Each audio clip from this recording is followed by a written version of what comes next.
So lately I've been seeing a lot of keyboard mods, and I wanted to see if they're actually worth it, like the tape mod, PE foam mod, or even the penny mod. I mean, all these mods surely do something, right? And to be completely honest, I'm not quite sure what effect something like the penny mod actually has. So in this video, I'm going to be testing out all these mods on the Epomaker TH80, which I think is a pretty fair comparison for most modern keyboards nowadays. It's a keyboard that's gasket mounted with an aluminum plate. Of course, the gasket mount seems to do absolutely nothing, just like all the other keyboards. It doesn't seem to have any flex, which is maybe a good thing considering my last video. Now, I do think that it should be noted that I'm doing this video as an experiment, and I certainly do not recommend someone following every single mod that I do in this video. You're welcome to if you'd like to, but trust me, it is going to be a lot. So the first thing we're going to do is open up the keyboard using these little flaps on the back.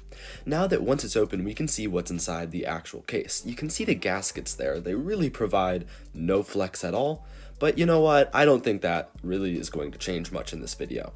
So the first thing we're going to do is take out the foam that's stuck in the keyboard, and we're going to get cutting away at all these little plastic bits that are on the inside. This is going to make it much easier to fill the keyboard up with all the mods that we are going to be testing.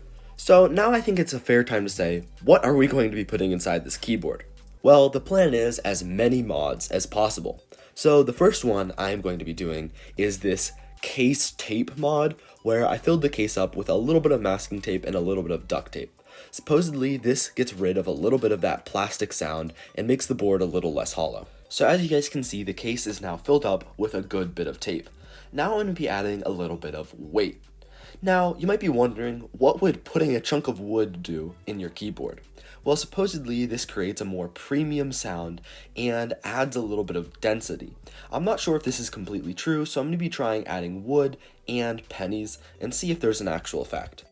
Now that that wood is glued in, it's time for me to add the pennies. Now, pennies do pretty much the same thing as the wood, or at least that's what the internet says, and it adds a little bit of density. So I'm going to be getting some duct tape and just taping down a whole bunch of pennies. Do note that if you want this to have an actual effect, you're going to have to do more than one layer.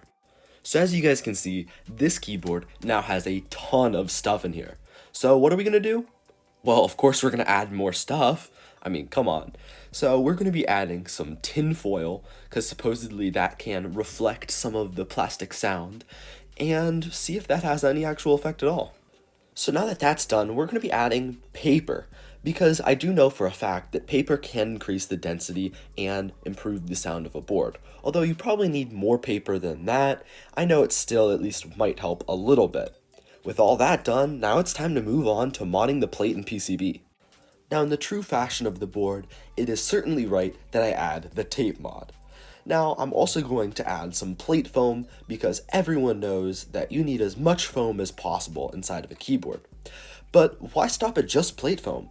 So I'm also going to throw PE foam into this board.